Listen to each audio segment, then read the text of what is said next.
Thank you for joining another Sales and Marketing fri.talks. As usually, I have Roland's with me in the studio, and today we have actually a very interesting guest. He called himself Outreach Hacker, and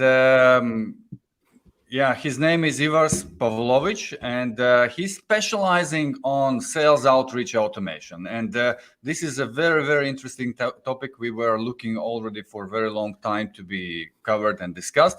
And here we are. So welcome, Ivar. Hey guys, thank you for having me here. Yes, great to have you. But look, we are short on time. Let's jump straight to the topic. Can you talk a bit? What on earth is this thing called outreach automation? So in one sentence, I would say the cold outreach is when you contact people you don't have prior relationships with the purpose to like pitch the product or the service, and you usually do it through the emails, through the LinkedIn messaging, and maybe other channels that you have on hand. So that's the short answer. Okay, but that sounds like a definition of spam, or is it different? Actually, if you're doing it the right way, it's not a spam. Is it different? Yeah. All right. Interesting. And what it is the right way? Yeah. So what does it mean to do it in the right way? So let's talk about the right way in Europe. So everybody is aware about the GDPR and regulations. So GDPR says that you only can outreach B2B partners or the partners you're looking for only in the sense when you see the possibility to have a business and actually you have a interest in them, the actual interest, and you can serve the service or the product to them.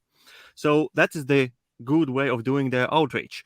And I would say the bad way is when you just like spray and pray, just send the bulk emails to everybody and pray that somebody will reply and will hop on the meeting or will buy something from you.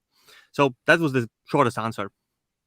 All right, but how on earth do you get people interested in your offering? Because unless you just mail out maybe millions of email addresses, you need first to figure out who's actually the audience. You need to get emails of specific people who probably fit, let's say, profile of your buyer's persona. Yes, so you need to start with your ICP organization-wise and also build ICP personas. When you have built it, then you can start to outreach and split test. I also suggest you to make multiple ICPs. ICP stands for Ideal Customer Profile. And when you have a set up, let's say like 3 or maybe 4 or 5 ICPs and tested them out, you can figure out which is the right way or the right ICP to go after. And you also need to find a database with these prospect data, and very important is have to have like quality data on these prospects. I mean like email address that you can actually reach. Don't never use like Gmail addresses, and use the company's email addresses, and don't use generic ones. Don't use like info or whatever they have. Use like person email address, let's say bob@companyname.com, and that's pretty much it. All right, and where do you get those addresses? Like you have, are you spending hours of time browsing around websites trying to find them, or is there some way to actually get these lists, perhaps purchased, verified lists of email addresses or things like that? So the question you asked earlier about the spamming starts when you get somewhere these lists, you buy them for the money. You don't actually invest time in finding the right persons and the right organizations. So for people who are just getting into the cold outreach and cold outreach optimization, I would definitely suggest use tools like apollo.io. It looks very similar like Sales Navigator on LinkedIn. But the cool thing is that you actually can also send out the emails from the Apollo itself and build the sequences and all the outbound process. The second tool I would suggest that is one of the oldest one is hunter.io, where you can actually get a lot of information about the prospects and find the email addresses. And another one is that I use is Drop Contact. And the fourth one is actually a very important tool that not that many people talk about, is where you actually validate these emails, because you can source from multiple sources these email addresses, but the thing is you actually need to check if the inbox is actually valid. Why it's important to check it? First thing, it can hurt your domain or your inbox if you send out an email to the prospect that doesn't exist anymore. Another thing is in nowadays a lot of people changing the job roles and they are leaving companies and maybe that's not working anymore. So before you start outreach process, verify if this prospect still work there, and use a tool I would suggest called user bounds. And yeah. So you gave quite a bit of great advice on which technologies and tools to use, but just coming back as like a step back when we started. So the first basically is to build your ideal customer profile, and what you suggest is to have at least 2-3 of them to test, right? Yeah, exactly. Yeah. So and when we speak about the ideal customer profile, could you maybe just give an example? What do we mean? What type of criteria we need to include into that, and what exactly we need to test? So when you start out with the cold outreach, I definitely only suggest to do this with the B2B segment. So don't if you are in B2C, don't use cold outreach because it's illegal in Europe. Another thing is start with like specific metrics you can actually get from the tool like Apollo or Sales Navigator. So let's start with the simplest one is the country. Where is the company located? Maybe then you can also include like employee size. How many employees there are? Like is it a small business or medium or large one? Right. Another thing is check out the like industry keywords or industry that they are in, and then it's important also build the ICP persona, which is the decision maker in the organization. Is this like company owner or it's like CFO, whatever? It's like you just need to build also this. So these are like a few metrics. Yeah, so it's one of the essential steps actually in go-to-market strategy as well, what we have been discussing in our previous conversation. So anyone who is interested to learn more, just turn to the previous episodes where we discussed the go-to-market strategy and you will find more information on that. Okay, that's great. Ivars, then the next one, Yeah, Ivars, I have a question. Now, if we are looking for specific ICP profiles, probably we want to select very specific companies by specific criteria. Can you mention perhaps or give a sense of what kind of these search criteria or are actually available? How narrow can we target? Can we target companies, let's say, by industry, by size, perhaps by revenue, perhaps by technology used, or things like that? Is it possible?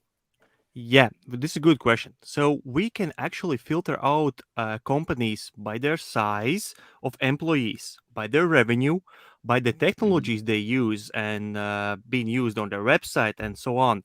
Also, like the industry they are or the keywords they use on their website. Also, we can find, let's say, startups by the funding. The funding, how much they have received in latest funding round. And also we can find companies by their job postings. Let's say you are a service provider and you are providing some kind of specific service that some organizations are looking the employee for the company. So you can just find your ICP by just searching. Let's say you are a social media manager company or agency and you want to find companies that are looking actually for employee, and you just can put inside these specific like measurements like they are looking for social media marketing manager and which area and so on, and then find your prospect. This is just an example.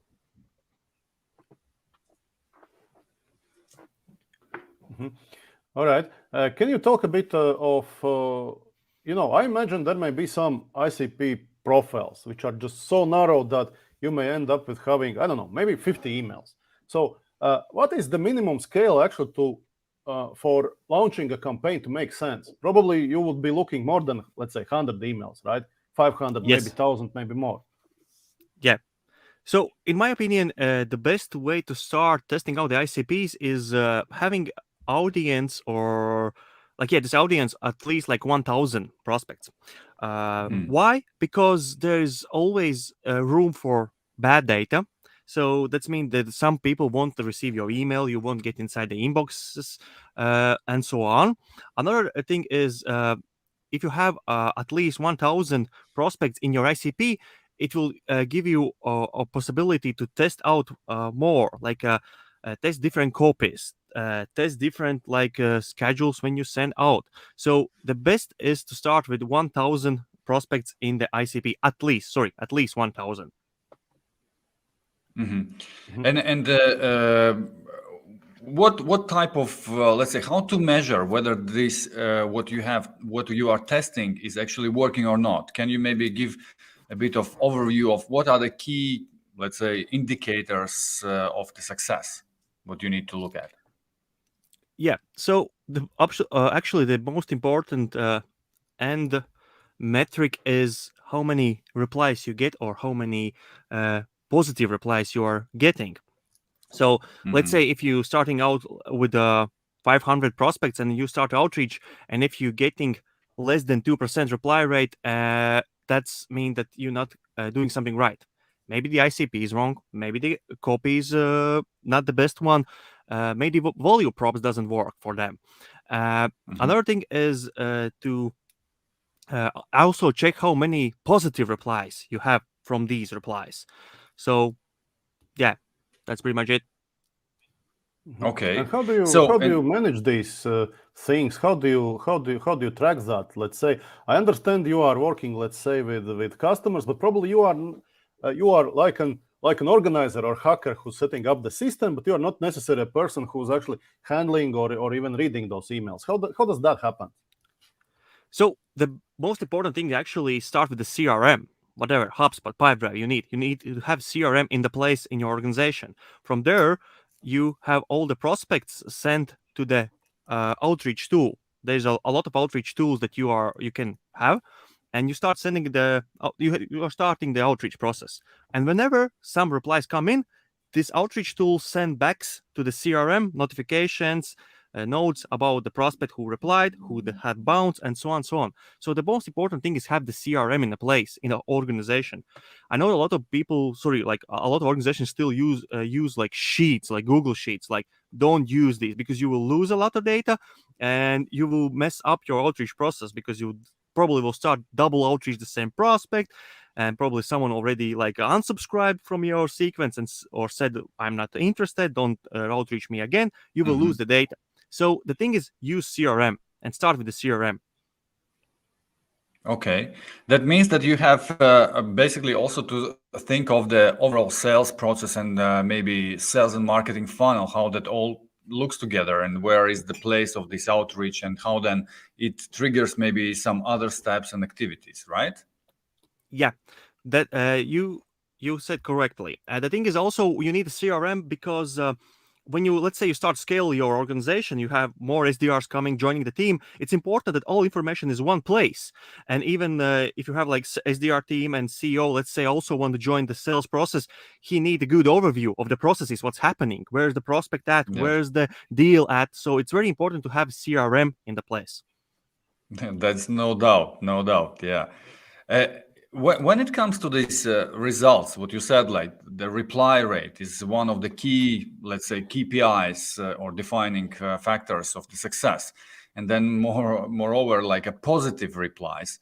What do you mean by the reply? Does it mean that you can sell immediately by the email? So you are sending out, hey, I have that and that product. Would you like to buy? And then the positive reply means, yes, I want to buy, or what? What exactly, like, how you need to think of this like call to action and overall, let's say, sales message, sales process when you do an outreach? So the best way would be measure how many positive replies you have, and that converts into deals in the meetings and the deals and move forward. So whenever you have a positive reply and it starts to move forward to the meeting, and from meeting it goes to the proposal, that's a good sign that you are going in the right way. So you need to track these replies that having the most impact to the moving forward the deal to the forward. So yeah. Do you understand right? So basically that call to action or the reply typically in these campaigns is not like a sales of the product, right? It's probably something in between. So a meeting or a demo or maybe some other type of activity which actually helps you then establish a direct sales process with the prospect. So Is yeah, it the right assumption? The outreach main goal is to start a conversation and to introduce your product to the prospect and test it out if this actually, if you in the testing phase, testing out if the ICP is interested in it. Are they understanding your product, your value prop? So the main goal is actually to just get the conversation started and see what the prospect actually wants, what they're looking for, what the kind of problems they are experiencing. And another thing is when you do the outreach, you need to also be very respectful in the way when you outreach, give them some cheers up, and also come with the solution that you have noticed they have problem for. So don't do like a blind way that you say, hey, this is our product, let's just buy it. No, you need to find that actually the ICP has issue and find them the solution, how your product or service will help them to fix this issue they have. All right. Look, we have heard from some of our customers saying that, look, I have been trying to do outreach. I sent out 100 emails. I got as little as 2 responses, right? And that actually seems to me normal, because you shouldn't stop with a single email or with a single touch point. But can you talk about that?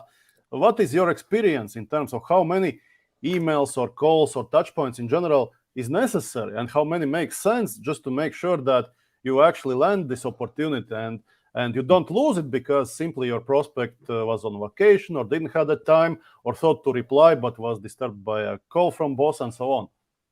So yeah, the thing is, I would suggest to set up a sequence with at least 8 steps or 8 touch points in it and test it over a period of 2 months.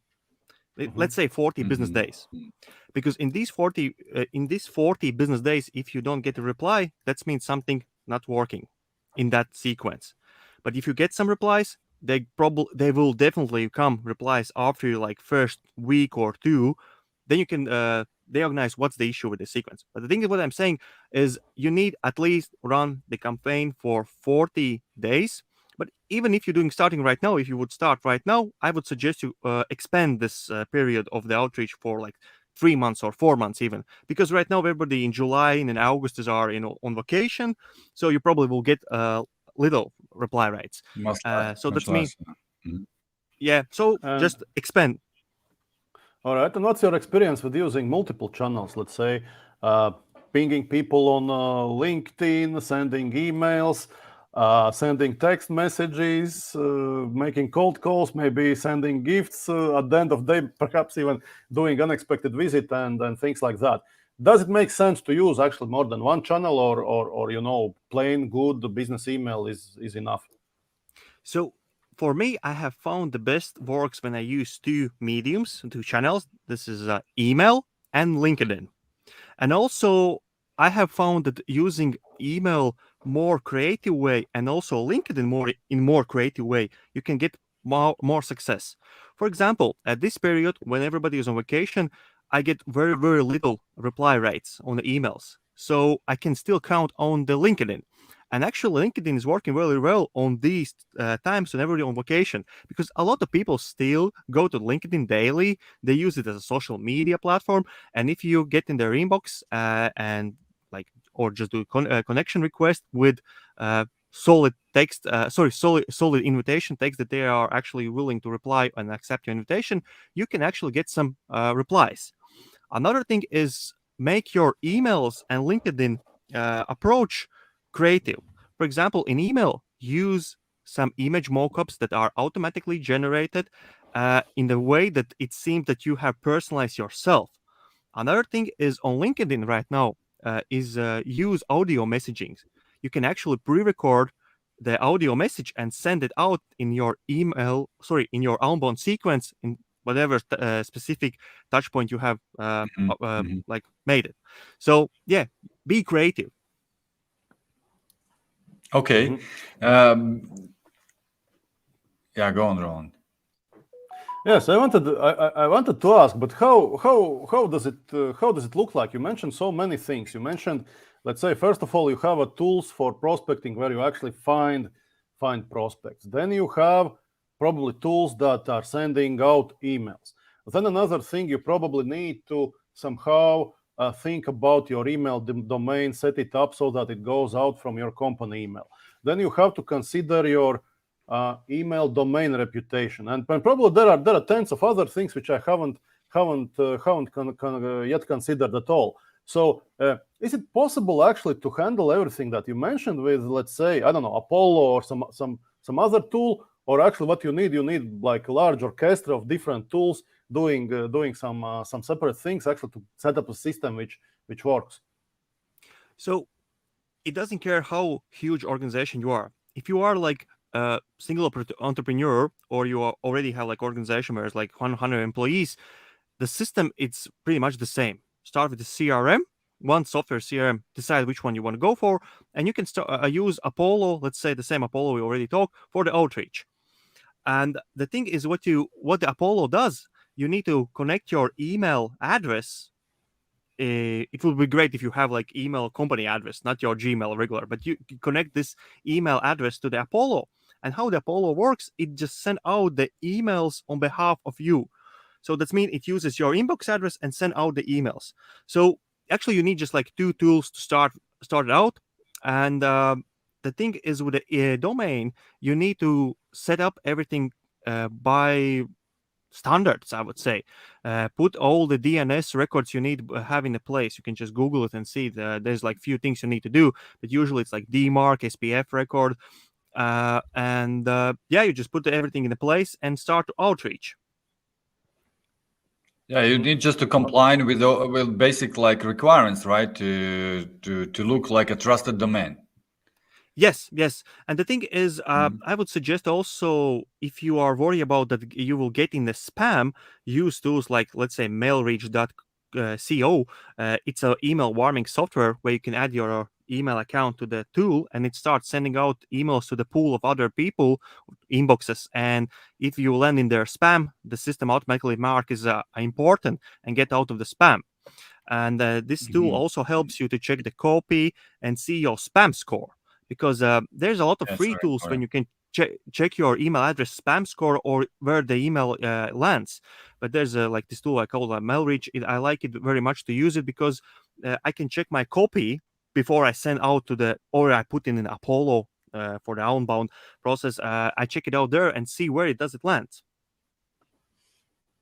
Yeah. And just, what pops up in my mind that you mentioned already a couple of times, that first of all, you need to warm up your domain, like, but samely, you probably need to somehow prepare a prospect for the conversation. Are there any kind of like a structure what you would recommend how to build your basically outreach, let's say funnel? What you need to start with, and then when you actually start really go into more sales pitch and conversation? So let's start maybe with technical, everything from the start. If you start like brand new, so the first thing is actually you need to get a domain name. You need to use, let's say, for email account, use G Suite or Outlook. Set up the domain name, set up the inboxes, and start the email warming process. There's a lot of tools. You can also use MailReach, and there's other ones you can start. Start warming up your email inbox with these tools. Start sending out like 5 emails a day, and increase it up to like 40 emails a day within 2 weeks. When you have done this warming process, then you can start actually do the outreach process, because you cannot start outreach with a like brand new domain straight away. Right. Even if you have like domain, let's say for 1 year, you still need a little bit to warm it up, because your daily email, like inbox email amount is not that high that you will be having like at the point when you start the outbound process. And also when you start the warming process, make sure that all these DMARCs, everything is in a place. So complete all this like DNS setup. And also, this is like, I would say this is the most important thing. And then the next thing, when the email warming process is finished, you can start actually sending out the emails.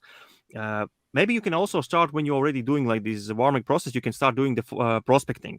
Start using like tools like, let's say, Apollo, the same one, and start to finding the prospects that are aligned with your ICP, and start to build your copy. When I started, I didn't start I didn't finish all the sequence straight away before I launched the campaign. I start my campaign only with one email set up, and I check what was the open rates, what was the reply rates and click-through rates on my first copy. Then all the prospects went through the first email, I add the second one. Then you add the third one, and so on and so on. And also, it's important to add as many personalizations in these outreach copies. Personalizations could be like first name, company name. Even if you can use also, let's say, company size. It depends on your offer, but try to use as many these variables you can. Yeah, and the best thing is also to write for every single prospect some icebreaker, the first line of the email, so that grabs their attention. And after like finishing your copies, you are ready to start to send out. That's what would be the shortest. But what would be the right order and or of messages? How you probably at the first you introduce yourself, you get connected. That's probably the first step if I understand the process right. And then you probably start digging deeper into the conversation, like exploring whether those issues are really what person is caring about, and then you probably offering them a solution. How you can potentially solve it. Is it the right process to follow, or you would have some better suggestion? So there's this very well-known framework called AIDA, Attention, Interest, Desire, Action. And I would suggest use this framework over like 4 emails. The first email would be just like really short, like few sentences, like grab their attention or just ask the question something. Make these first 4 emails about the prospect, not about you. Because prospect doesn't actually interest. He not interested in who you are, what you are selling. The prospect is interested how you gonna help him. The same when you outreach the CEOs. CEOs, how they read the emails. They have like dozens of cold emails a day. If their attention get grabbed in the first subject line, then they are interested. They will open, they will read, and if they're gonna find something valuable, they can make money from you're sending. Then they're gonna reply. So be very short, and I would suggest to use this AIDA framework for the few first emails. Okay. Are there any products or any offerings which are difficult or impossible to sell in this way? So I would say the first thing is the price, your product price. If this product is like under $100, it's like cold outreach doesn't work because it will take you a lot of time. Like if let's say lifetime value of the one client, if it's like underneath like $100, it's like useless to do the outreach because you will spend a lot of time to find the prospect, the copy, the setting up. It will take you you will just lose money on it. Another thing is about the product is that you can actually scale. If you have a product, you can scale the outreach process. So that means the offer that you can provide is scalable. You can offer outreach as more and more companies abroad, overseas, and so on. These are like the things you need diagnose before you start. Like you need do the checklist, I would say. The offers, I would say the price, and also if your sales cycle is longer than like 12 months, the cold outreach can help you because if you set up everything automatically and it will run automatically and smoothly, you can actually decrease this sales cycle a lot. So yeah, this is like few things. And is there anything to do right from the start just to validate if this approach is actually possible? Is there anything you look at as a first step just to make sure that this method actually applies to whatever your client is providing you, their ICP, maybe there are not enough buyers. Maybe ICP is defined too broadly, and then you have to send lots of irrelevant messages to lots of random people, and therefore response rate will be better. Or how to start with that? How to make your mind about is it the right way to do sales or maybe not? So let's start with technical aspects. If your open rates is underneath 50%, that's mean your emails your prospects doesn't receive your email. It goes somewhere in categories or in promotions or in spam. That's technical thing means that you haven't been you haven't get in the prospects inbox, and that's already banned site. That's technical thing you need to figure out how to get your open rates higher. Another thing is obvious the reply rates we already talk. And the next thing is when you start getting some replies, you need actually check it what they are asking, what they are saying, what are the objections. So if there's too many objections or they are just replying not interested, that's mean there's something not right in your either ICP or either your copy. If somebody says we are not interested, that's mean they probably even doesn't understand what you are offering. When prospect replies with you 2 or 3 sentences letting you know that we already using similar product and so on, that's mean they have understood what you're doing and they're already actually using. But when you get these not interested or I'm not responsible or something like that, that's mean that you are doing something wrong. And it depends on the reply, what they are actually giving you in the reply. Then you can diagnose what you can improve and work your way up. Okay. So very good. I think it's a very good start of the conversation we had. The half an hour has passed and we need to wrap up. And thank you, Ivar, for coming and sharing all these great insights and recommendations. I just understood that this is not like a one-time shot, what you can expect, bringing you a lot of sales immediately. It's a process as any thing in marketing, and you just have to be well prepared, both technically, but also process-wise and tools-wise, and be well equipped with the different messages to test, with the a lot of insights and information what you can use for the personalization of your outreach. So that all will help you definitely improve results and be more successful. I just expect us to come back and to continue this conversation when people will be back from vacation period. I'm sure that there will be much more questions on that. Yeah, Roland, you also wanted to add something, I see. Yes, but Ivars, as our guest, I imagine there will be somebody in the audience who will be extremely interested by what you were telling. What is the best way to actually find you? Yeah, you just can find me on LinkedIn by typing my name, or just go presidentofsale.com, presidentofsale.com, and you can reach me out there and let's have a chat. That's the easiest way to find me. All right. Excellent.